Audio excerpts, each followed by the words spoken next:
Berdasarkan pemantauan Badan Meteorologi, Klimatologi, dan Geofisika (BMKG), siklon tropis Dahlia sudah melemah. Meski demikian, BMKG mengimbau agar masyarakat Indonesia tetap waspada akan potensi cuaca buruk akibat bibit siklon tropis di barat laut Aceh.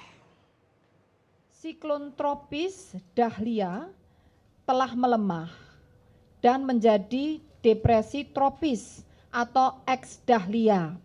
Sementara itu, bibit siklon tropis di barat laut Aceh, yaitu dengan kode 93W, diperkirakan dalam waktu 48 jam ke depan mengalami penguatan menjadi siklon tropis dengan pergerakan ke arah barat laut menjauhi wilayah Indonesia. Namun dampaknya masih signifikan terhadap wilayah Indonesia, terutama di sebagian wilayah Aceh, Sumatera Utara, dan Sumatera Barat. Kondisi tersebut juga berdampak pada peningkatan tinggi gelombang hingga 4 meter